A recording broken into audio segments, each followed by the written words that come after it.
here.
Okay, it's on good. Back the one in the back. 1, 2, 1, 2. Hello. Hey. So right now we've got like 23 students left. Yay! That's our achievement so far for this course. Which is good. Wonderful. Alright, so today I'm thinking that today will be the last lecture. So fact, right? The next one will be the lab. Well, let's just check the website.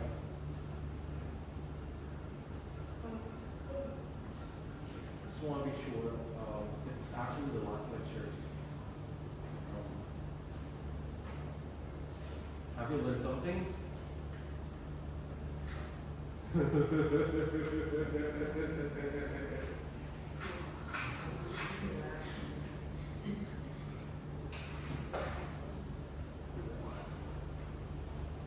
Yes, actually the last lectures. Everything goes so fast. So given this, I want to do this so hard for me to see. So let me share it this way.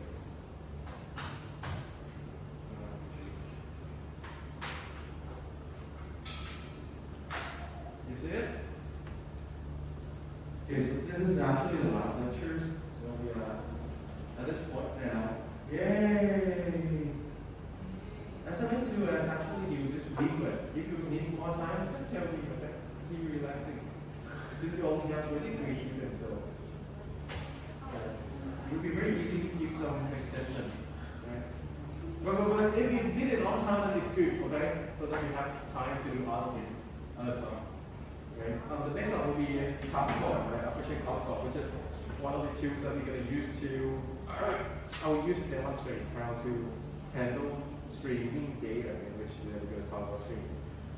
And then, today we're going to have some lightning talk, right? Episode 3. And then the remaining lightning talk will be on March 2nd.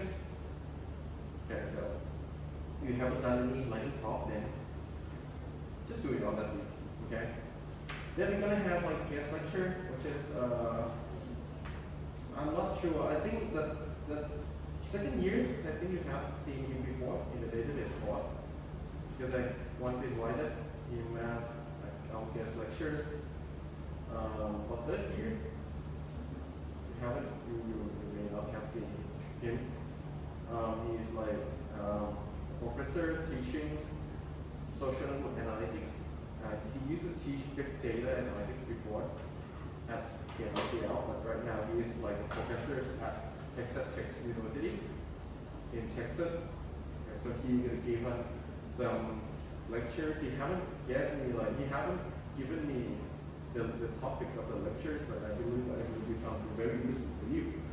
To broaden your perspectives on this course. Okay? Any questions, comments, concerns? Oh, by the way, next week we're going to have the project checkpoint 1 as well. What I want to see for the checkpoint is I want to see your progress. Well, why do we need to have a checkpoint? The very easy reason is that I just want you to do it. Okay? I just don't want you to just do like everything before, just like 1 week before the project due date. I want you to be incremental, as we're going to teach you this week. Incremental processing, you know. Okay? Any questions, comments, concerns? Again, be relaxing. We just like, we only have 23 students left. Not sure whether there will be more to drop or not. But since we have 23, so the grade will be pretty easy. Not easy if you don't understand anything. If you don't understand anything, hit the drop button. Right? It's growing right now. The drop button is shining right now. Right? So waiting for you to click on it. But if you understand something, then maybe you are on a nice track right now. Okay? I'm a little bit sick today, so yeah, that's why I'm sitting and wear a mask. Right? Any questions, comments, concerns?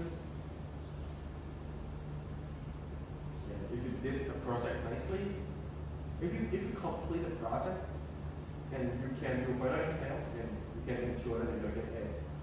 Very easy, right? But if you did the project, but you miss a lot of final exam questions, you still gonna get B or B plus. But if you haven't completed the project, that's will be the problem. So project is more important than the exam. Okay? Right, so today we're going to talk about, oh my god, I haven't shared.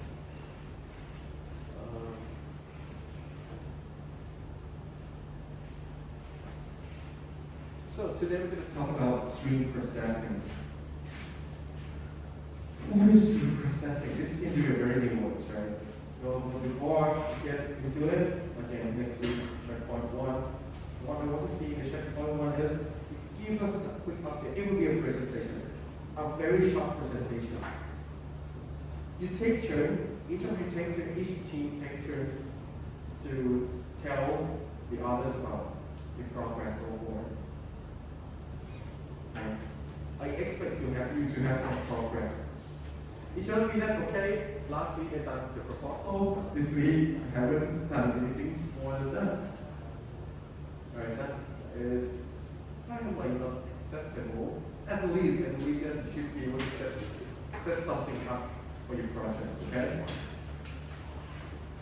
And if you encounter any problems, this is a great time to share the problems with your cohorts, right?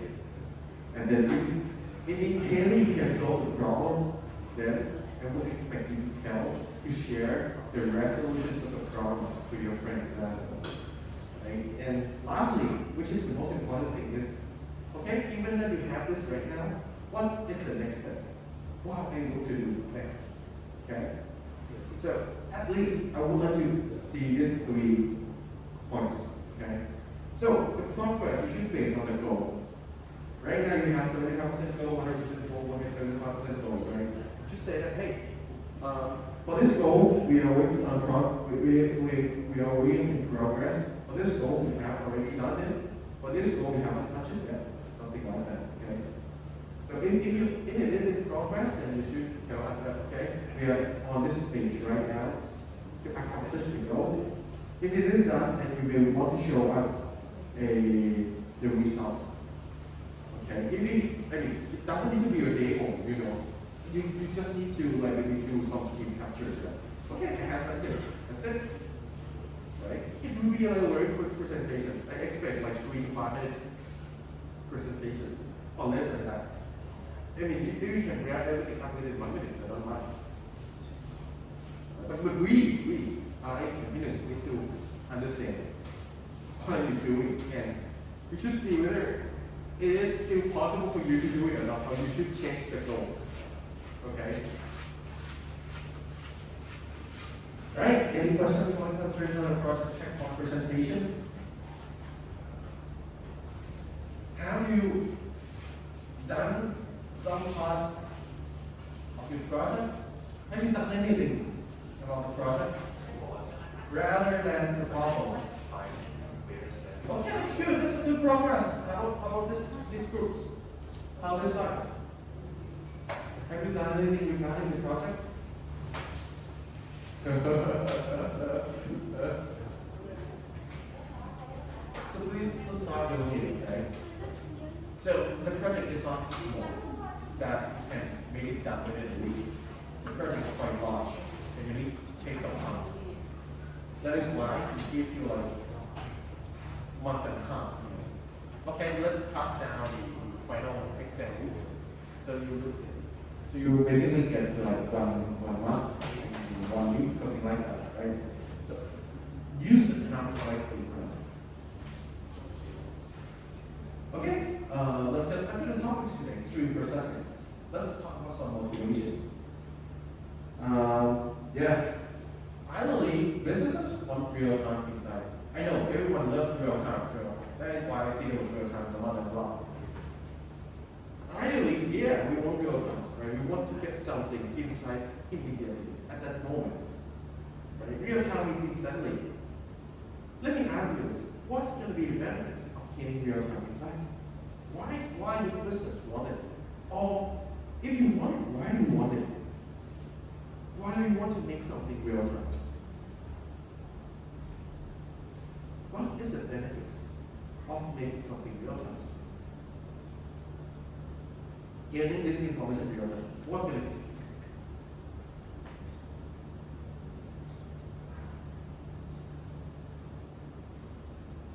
That's my questions. I expect some answers. I think it depends on scenarios. Some scenarios you don't need any real-time insights. For example, if you want to check the class attendance, I don't think I need real-time insights. Right? I don't think I need to check it right now. I could wait for like 1 minute to take it. That's fine for me. Right? How about something that need real-time insights? For example, in the hospitals, could have like patients that in the late stage, right? We need to detect their heart rate to see whether there's something abnormal. If we can detect at that moment, then we will be able to help them, treat them much better than we know it later, maybe 1 minute or 2 minutes later, right? Like the oxygen level in the blood, if you can detect it on time that hey, it's going to drop gradually, right? You could try to find treatment more quickly, right? It should save people's life, right? So that is one of the values of real-time insights. The faster insight you get, the faster benefit values you're going to get. The more values you're going to have. Right? What else? Like a business. Let's talk about business. Let's say you have a business with a lot of transactions flowing in. If somehow you detect that some transactions is weird, it shouldn't be in your system. Could be some hacker try to hack it, try to like break the system, so that you detect that abnormally. Isn't it better to have the insight at that moment, or you wait until the end of the day and see that hey, we found one abnormal transactions? Which one is better? Definitely real-time insight is better, so that you can prevent the damage, right? Can mitigate the damage cost to the business, right? So that is a real-time insight that we want. Many things do not need real-time. Some things, having real-time insights is a lot better. Some things, having real-time insights is the must. Okay, another thing. Have you ever heard about remote surgeries. So there is like some inventions that they create like some surgeon machine, something like that, surgery machines that allow the surgeons not to be on site, but to be at home or at other places, right? And do surgery remotely. My question is, if the surgeon cannot see the image of the maybe like the current surgeons, right? The operation at the moment, how can the surgeons do this surgery properly, right? But that is what something that we need real time as well, inside as well. Right? So that's not something time. Something must be real time, something must not. Well, unfortunately, if you talk with me a lot, if you just in this year, if you have say the word real time to me once, then you will see that I don't like this word. Because it's impossible. It's actually impossible to get real time results. So if you claim that you're gonna build a system that can tell real time results, you lie. It's not possible. Okay. Real time insight means you must take it at that moment. What you want, you need at that moment. 0 millisecond latency. It should be instantly. If you are not a magician, or if you are not coming out from a movie, I don't think you can get that. It's not the word possible. It's not the word hard to achieve. It's a word impossible to achieve. You know, maybe in the future, who knows? We may have magic. We are living in the magical world, and we could get it done. I don't know, but nowadays we don't have that technology. It's impossible. At least in inside, you need to read data. You need to transmit the data. You need to move the data from one place to your place. It takes time. Forget about it. So, if real time is achievable, then why don't we just do something that's very close to real time, right? Most of the time we call it near real time system. So just do something that's near real time that allows you to gain insight very fast, very quickly. Okay? So back then, when we do data analytics, right? People would have, if you remember the architecture, we talk about it a lot, right? We will have the OLTP system side, right? That we take in a lot of data, OLTP system side. Well, at least an expert in the finance and we know this, we understand this part. We have the OLTP side, which is a system, or maybe multiple systems that take in data from users. Okay, this data may organize in one way, but OLTP tends to organize data not suitable for doing data analytics. So, given these data in the OLTP system, we typically do ETL, right? Extract, transform, load, in order to put it into the data warehouse or the OLTP system. And once we put in the OLTP system, then we are able to do the data analysis in a more performance manner, more efficient manner.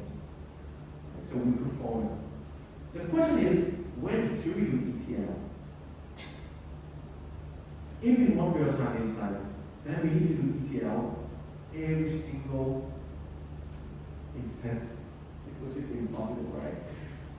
Well, so traditionally, when the business tries to do ETL, they do ETL day by day, month by month.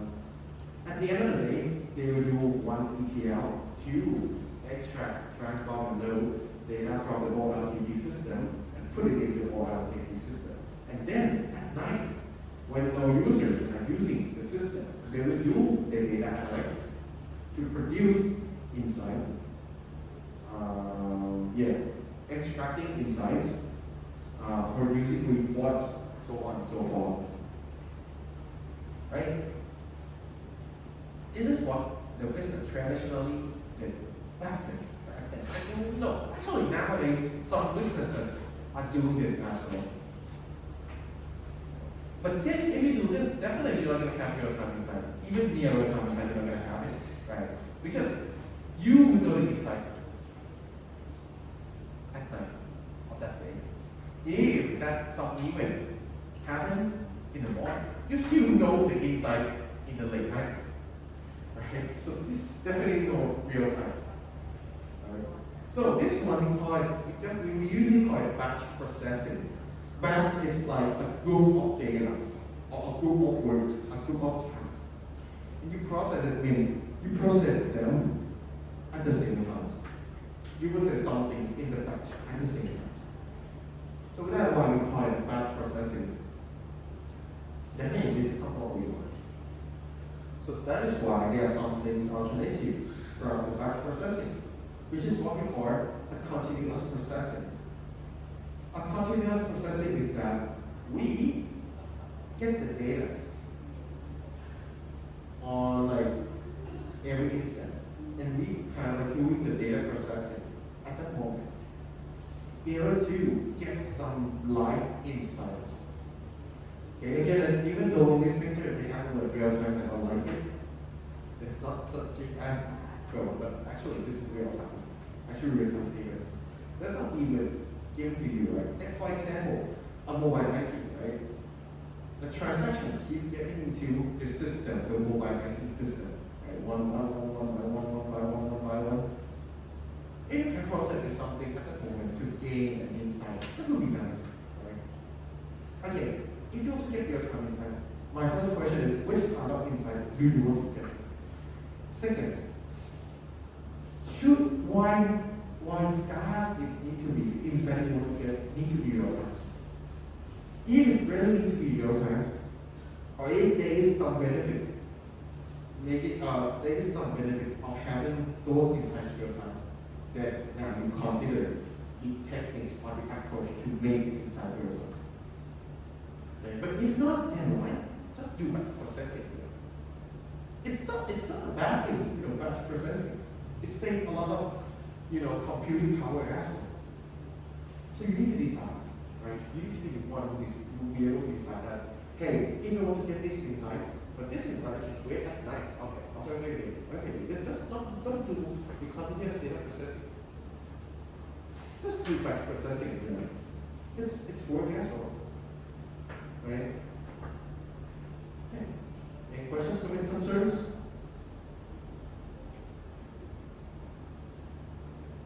Silence means everyone understand. Or everyone don't get anything. We see the final exam. Well, it's gonna be easy. I'm gonna ask you, okay, given this scenario, is it good to do continuous data processing? Why? Well, it's so easy, so simple. Well, if you want to do continuous data processing, then you want your real-time insights, right? Or you want insight as soon as possible. But if you don't want it, don't just waste your resources, computing resources on doing continuous data processing. Just do batch processing. That's fine as well, right? So, since we are talking about continuous data processing, or data keep coming continuously, we need to talk about this term. Streaming data or streaming data or streamed. Streaming data or streamed. What are the streaming data? A streaming data is basically a data that coming in a sequence. It doesn't come all at once. It comes as bits and pieces, one by one small bits, one by one. I think a very good application for streaming data is the video, like YouTube. When you watch a video, when you click on the video, it doesn't download the video that you want to watch entirely. It downloads it as small chunks, one at a time, and keep downloading it while you're watching. It keep download the next one and the next chunk, and while you're watching the next one, you download the next one, the next one. Sorry. That's why we call those platforms a streaming platform. Because the data are streaming, they are not coming all at once. And Actually, in the real world, not only those streaming platforms, YouTube platforms, a video streaming platform, other data are also streaming as well. Right? For example, sensor data. If you build a smart farming system, you have like a farm, you have like farm. Let's say you have a farm. You put a lot of sensors to check the humidity, to check what else? Temperatures, to check what? Nitrogens, blah blah blah blah blah. To check the health of the trees, the health of the plants. They have all the crops. Then those sensors could give you a data at any point, right?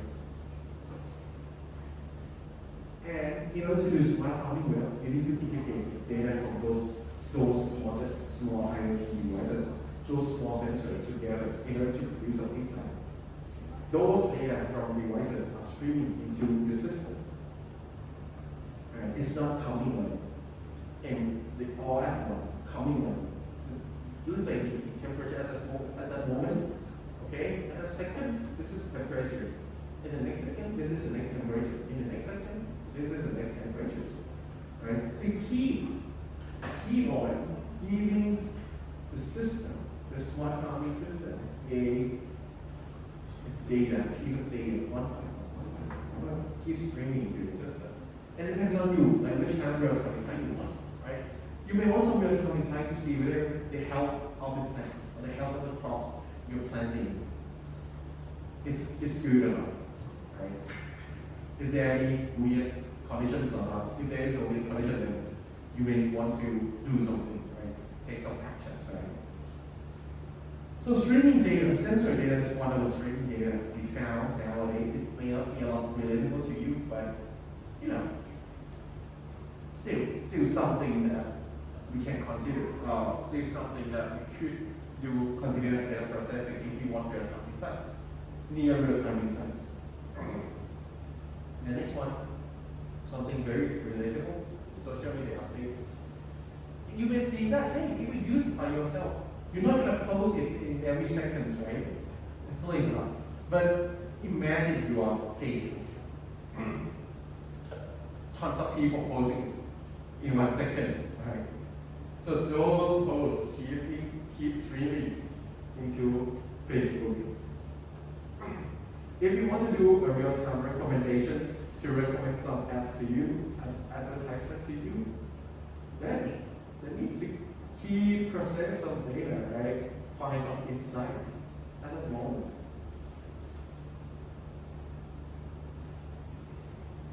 Financial transactions, this is definitely true, right? A banking system. Nowadays, we love mobile banking. We love doing mobile transactions. It's not bad that we always spend money.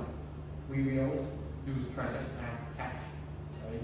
Or if you want to transfer, then you need to go to the bank, takes a lot of time. Look, nowadays, it's everywhere because we do mobile banking. We can transfer money from anywhere at any time, right? Given this, more users flow into the system, more transactions flow into the system. The transactions are getting a bunch of transactions getting streamed into the system. Into the system. If, let's say, if the bank wants to see whether there is any abnormal transactions or not, they want to see it in real time. Not like wait for the night to see whether there need a transaction or not. That is why it also needs some near real time insights. The next one, this might not be familiar to you, is application logs. Let's say we build a system, users interact with the system. Every time users interact with the system, we're going to have some log. For example, this one. This is BigQuery that you use. BigQuery also has some application logs as well. Let's say if there is some hackers trying to do some things to the BigQuery in order to make BigQuery down, then given this if we analyze it in real time, we could prevent it, right? We could ban that user before it attempts something bad, right? If we found some weird behavior. But if you want to do this, then we need a real-time, near real-time insight that these users tend to behave weirdly, right? The next one, the web click streams. Web click streams mean that where it's the data about where users clicked on that website or on that applications, the user interactions. Why do we want it? If you see that user click on this button a lot, perhaps there's something wrong with the application. Yes, I'm not sure, right? If that button should be clicked, that is weird, right? Or the user clicked on some on the location at the location itself. They shouldn't click on it. You may want to see which kind of insight it is, right? So that would be one thing, sorry. So there's a ton of streaming data nowadays. Again, if you want to do streaming data processing, continuous data processing, it's just about whether you want near real-time insight or not. If you really need it, then attempt to do this. If you don't care about this, don't do this, right? It's a waste of time, it's a waste of resources, right? Okay, now you can assume that you want to do this. Let's say you want to do stream data. You want to work with streaming data. You don't want to do batch processing.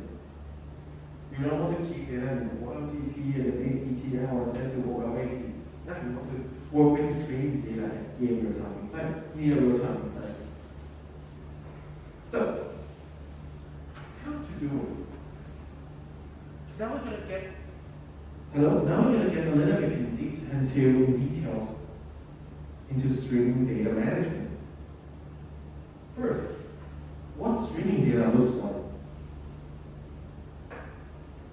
Streaming data is actually what we call a log.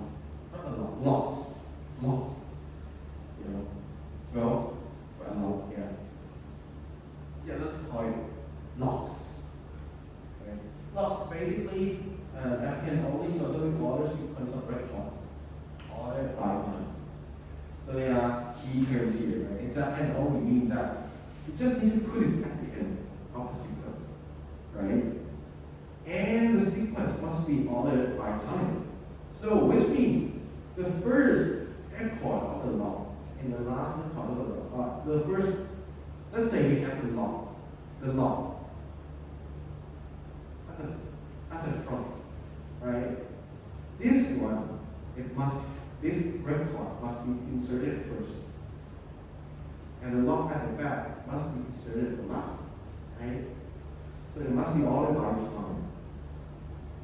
The good thing about ordering something by time is the data has time dimension. Once the data has time dimensions, then you can now do something that we call a time series data analysis, which is very powerful, right? If you want to do some predictions. Given that data has time dimensions, then you are allowed to do some predictions in the future. Right? Whether you're going to do some regressions approach, right? Whether you're going to do some use predictive models, right? You are allowed to do predictions. So streaming data is like, when you want to keep the streaming data, you keep it as a log. One event comes in, you put it into the log. Next event comes, you put it into the log. Next event comes, you put it into the log. Okay. Once you want to do data analysis, you can just go through the logs, right? And then do some data analysis, time series analysis, blah, blah, blah, blah. Okay. So, if you want to keep streaming data, this is one way to keep it. But there will be a problem. This is one problem that LinkedIn, LinkedIn is like a job platform. Yeah, job matching platform. LinkedIn. it got some problems called tightly coupled streaming data. So what's happened then is the alarm system in the first 5 years. Those systems can produce a lot sent to these backend systems. Whether it's going to be Hadoop, basically exactly this one. The log search is basically you want to search for a log. So the log monitoring is basically you check whether the system are good or not. Monitoring is basically a dashboard visualizing the current status of the system, of your system. Right? Data warehouse, how you learn it. Social graph, like Neo4j, basically Neo4j, right? Recommendation engines, basically some recommendations engines, right? Search, security, email, right? You know, there are tons of systems feed data into this backend or analytic system. Well, you can see that all these are data analytic systems, are all that system, right?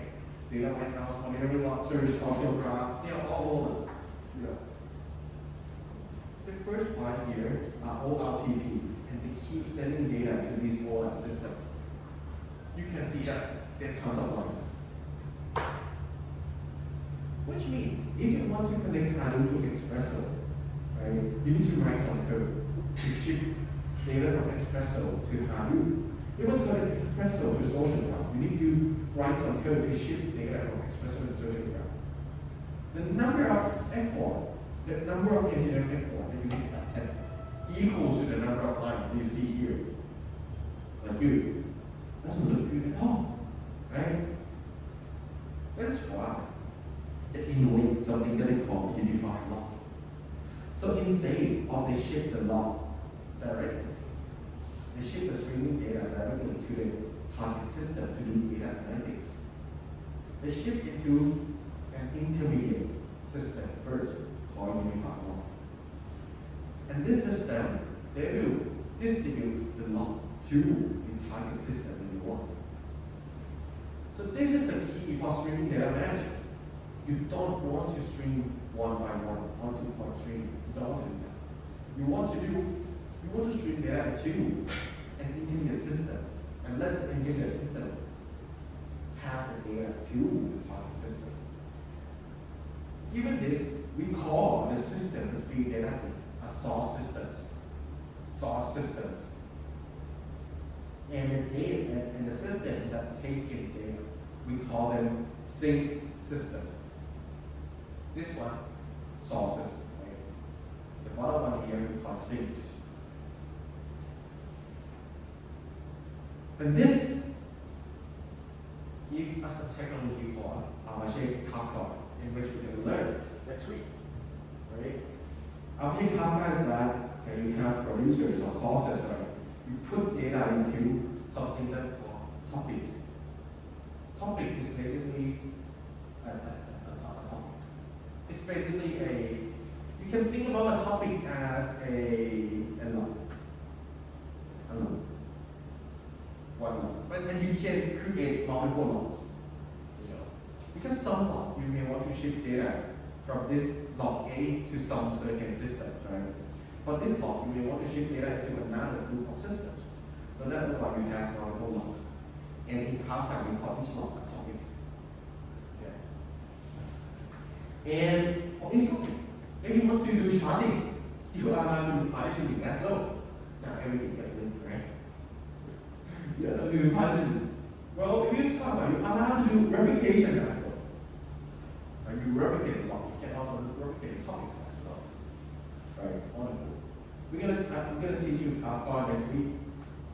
5 years ago, I did a lot of research on Kafka, so there's tons of information that you can get from me. Okay?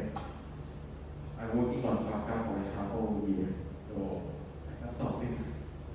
You know, but my problem is that since I haven't used it for a while, maybe some things change as well. So yeah, I need to update on that as well. Okay? So if you want to manage the streaming data, well, this is one of the technologies. My question is, do we always need this kind of technology to manage streaming data? No, definitely not. If you only have one source system and one sink system, don't use Kafka. It will waste of a resource, right? It's waste of resources. It's waste of time setting it up. right? You don't need. You can just put data into a lot of the sync system, right? Okay, that is about management. That is about how you manage your big data. Not only the way, it's not the only way to do it, okay? Next, how to process it. You get, let's say you get a string here. How to process it. You know, don't forget that you want the real-time insight discovery, right? You want to discover new insight in the near real-time case. So, near real-time means you want to gain insight by computing as soon as possible. So the processing time must be minimized. So one of the ways you may do high performance kind of things, right? Buy some supercomputer at home and let compute insight for you. That's one of the way. You may want to build a Spark cluster to reduce the time. That's one of the way. Or you may want to do some techniques, especially if you have training data. This may help. It's not a silver bullet. It's just a may help technique. So, if you do, let's say you can do real-time insight. It means that you are able to compute the insight, the previous insight. Right. Let's say you want to find sum of numbers. Let's say the numbers are streaming into the system. I assume that you have computed the sum of all t previous numbers. If at this instant you are receiving the t plus 1 numbers, given that you already have the sum, and you want to find the sum of all t plus 1 numbers, one of the ways is you can just add the sum, the old inside you have, just the previous sum, with the new number. That's it.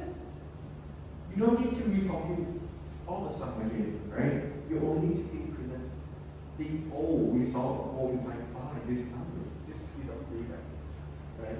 So this is about sum. The average, I think I have told you last week, right? In the lab, that hey, if you want to find an average, then we need to maintain some count, right? And we add one with sum, we count by one and do divisions.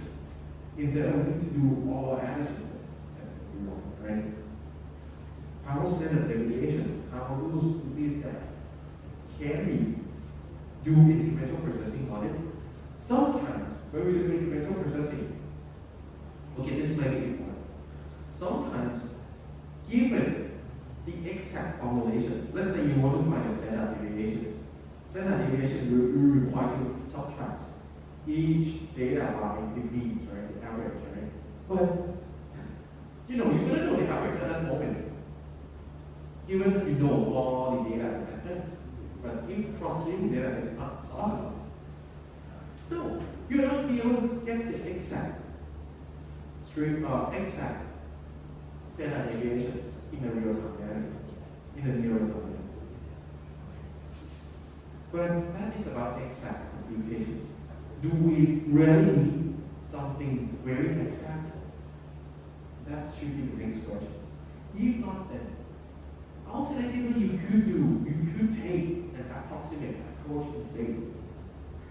You may not need very exact standard deviation. You may be able to sacrifice some accuracy in order to gain insight that is as close to the truth as possible, right? So you may change from having an exact values, exact insight to an approximate insight. And this is one of the ways, right? This is one of the ways to you sacrifice the accuracy in order to make the insight more real time. Okay? I don't think you understand. But it's something like that, you know. Let's say you want to find a standard deviation, you want to get the standard deviation using incremental processing. Definitely not be able to do. You'll not be able to do it, right? Because you need to recompute the x minus x squared every single time when you receive new data. Because the mean, the average, the x bar get updated really need to recompute everything, the sum of all things. That is why I suggest that if you are encountering any platform, you may want to certify your accuracy. Instead of using the exact formulation, you use the approximate formulations. Or you change from standard deviations to other formulations that doesn't require you to recompute the x minus xy squared every single time when you receive new data. Okay? Okay, one of the ways to sacrifice accuracy for standard deviations, and let's just use it more.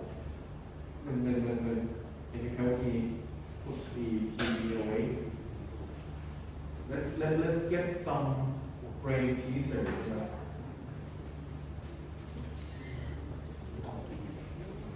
Do you know what is the formulations of the standard deviations? Do you know what is standard deviation?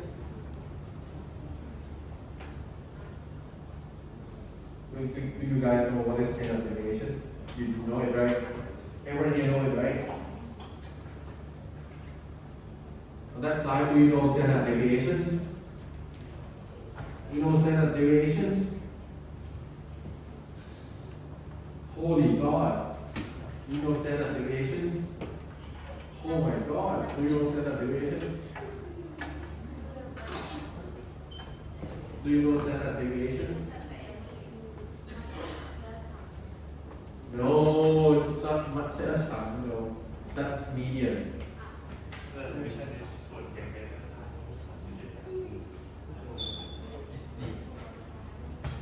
Oh my God. Maybe I need to teach you statistics one more time. So normally when we would like this curve,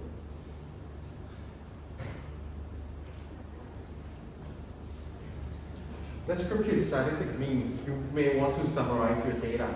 You may want to characterize data using just a few numbers, right? For example, you want to find X bar. X bar is basically you kind of like find some central measures, right? A candidates, a number that can describe the entire data, that can summarize the entire data, right? One of the use cases of X bar is you summarize the data into one number.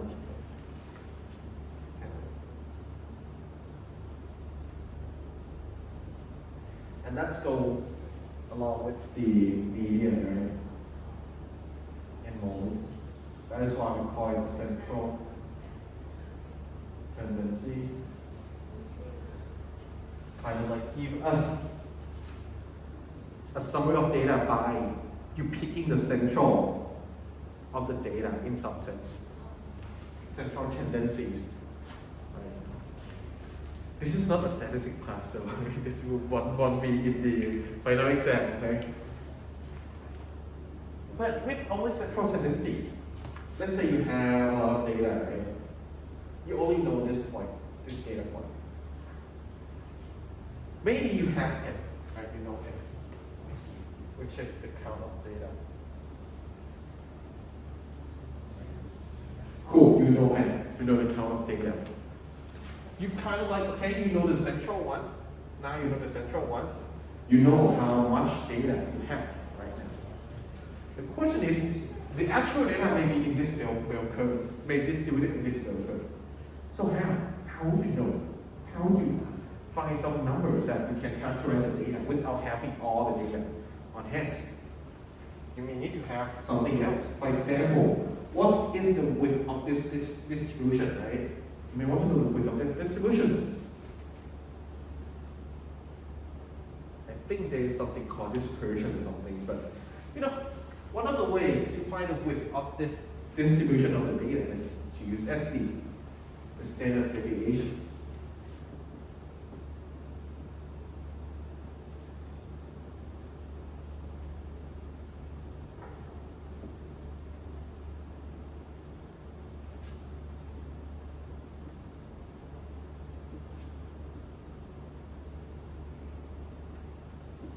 Right?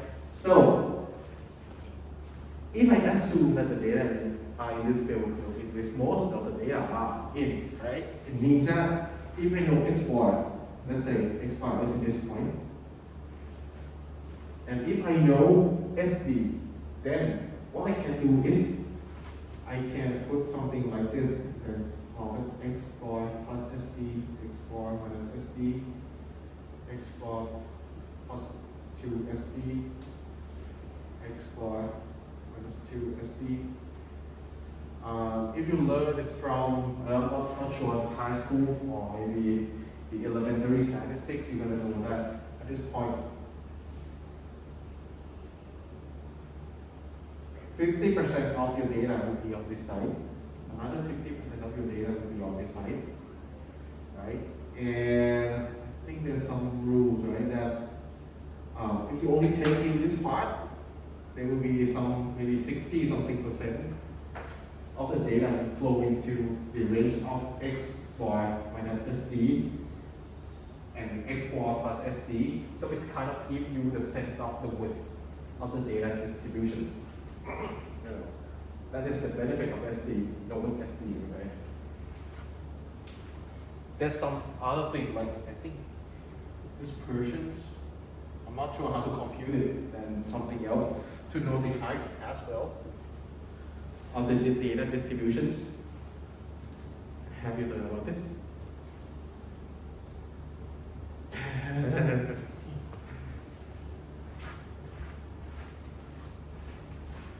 อาจารย์ taught me this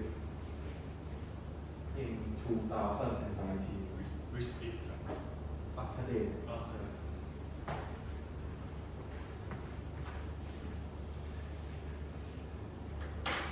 7 years ago.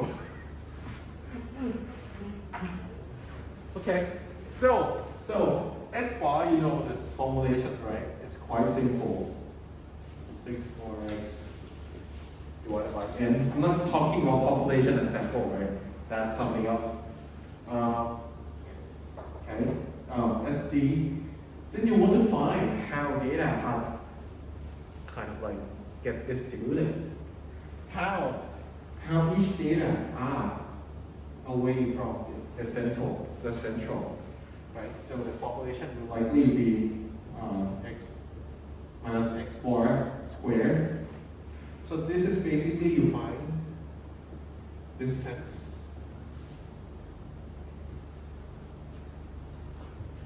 between each data point versus central measure. Right. Actually, X bar, you don't need to use X bar. You can use other central tendency as well. Median or depends on you. Depends on which kind of central tendency you want.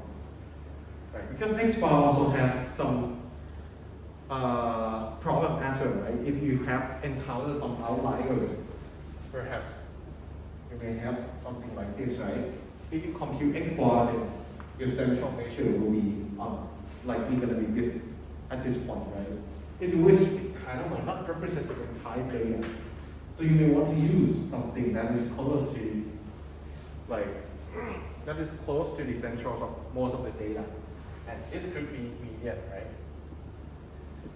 So if the definition of SD is that you try to characterize the distance between data points and the central measure, is it? Just change from X bar to median, something like that. Alright, I think I'm not going to get something like this. That is why the formulation looks like this, okay? My question is, let's say you want to use these formulations and you want to do incremental processing. Incremental processing means that at time, I call it time t, you know SD at time t. At time t plus 1, you want SD t plus 1. You have SDT and you have X t plus 1. How to compute SDT plus 1? Given the formulations,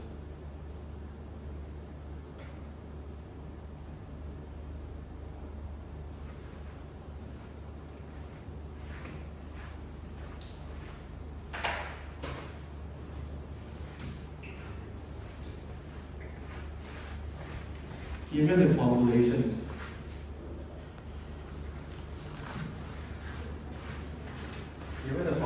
here,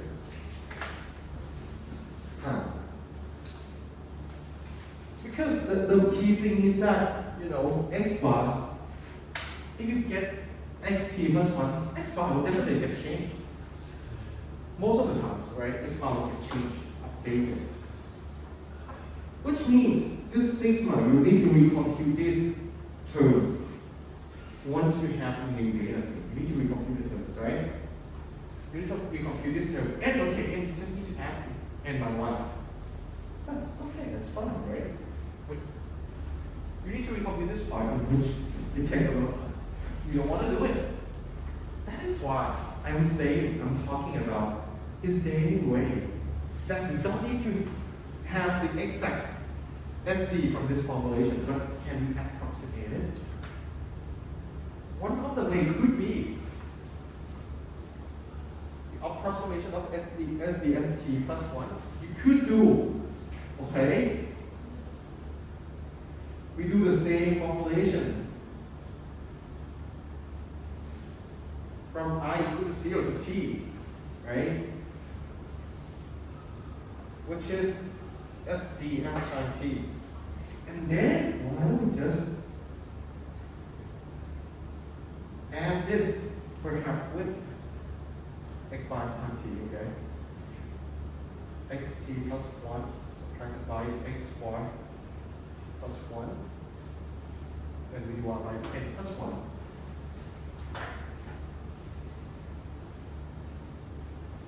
This is definitely not the exact formulations. But it's likely going to be a way that, okay, you can get closer to the exact SD as times t plus 1. If you do this part you have already computed before, so you don't need to recompute this again. Just need to compute this and this and the divisions. Reduce the computations a lot by sacrificing some accuracy. That's why I call it an approximate.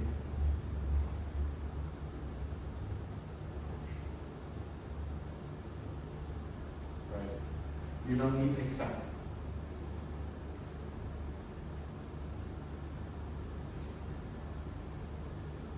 Exact approach all the time. Sometimes, especially when you do incremental processing, if you can sacrifice accuracy, you may want to, right?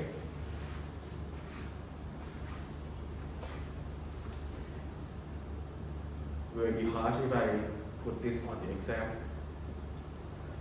Are you going to do it? No, this is just an introduction course. So I'm not gonna put something like this in. But I just want to let you know that, hey, sometimes real-time insights, if you want the insight in a very near real-time manner, you may want to sacrifice accuracy. But as you said in the beginning, like it is, I mean, most of the industry that need real time, such as like healthcare or something, they couldn't sacrifice. Yeah, if that's the case, then you cannot do this. Important. If that is the case, then you cannot do this. That's it. That is why there's still a lot of research going on this. Okay, even though, I mean, the remote surgeries that I told you before, right, that they really need to have some real-time visions.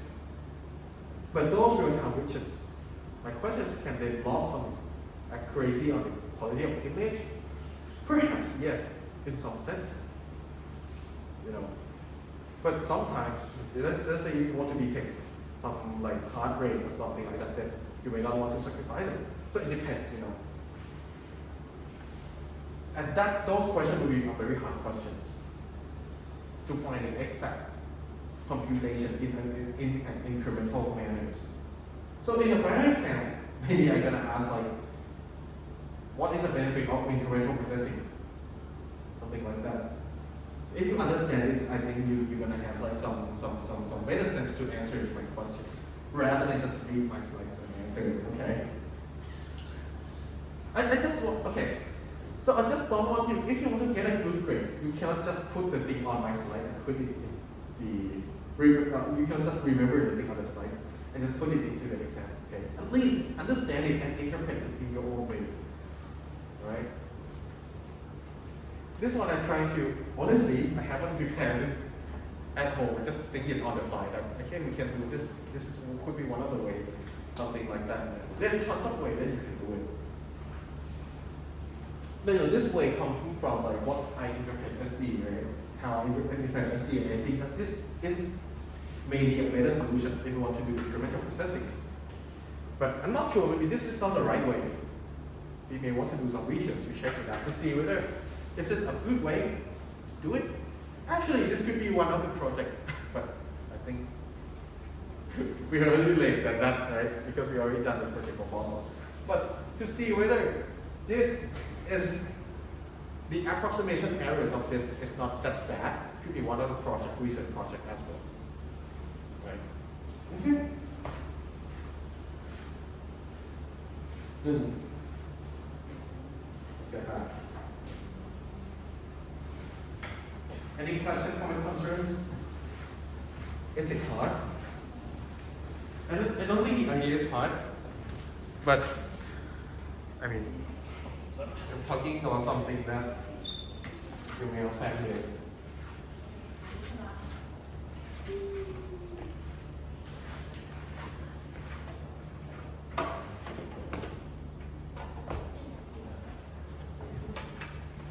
So one of the ways to do streaming data processing is use two technologies, or you can write it by yourself.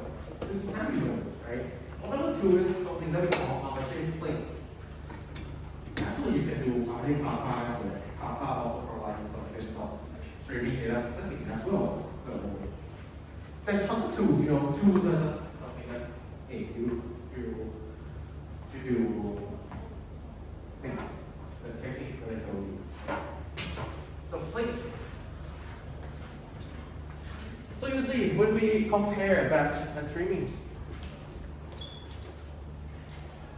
so when we demonstrate streaming analytics, they typically compare with batch analytics like this, right? So batch analytics again, you periodically ETL to a database, right?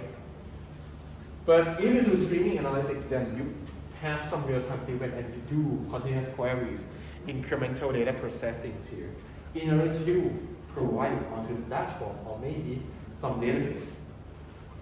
Okay? The key thing about streaming data processing is that, okay, one way is to help you get real-time insights. On the other hand, you can also do streaming data processing to do data pre-processing as well. Right? You can filter out some unnecessary data as well while doing streaming data processing. Right? So now you can reduce the data and the size of the database. Because you don't need to store unnecessary data. Well, fortunately, that's it for today. So summaries, data can be streamed. And you know, near real-time analytics, if you want to do it, one of the techniques is to do incremental computations. Pretty relaxing, right? These lectures.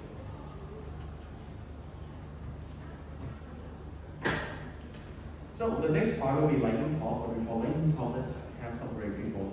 Okay, let's maybe 10 minutes breaks. So we're gonna have some lightning talk. After that, right? So let's get back 10:40. Right, have some break first, right?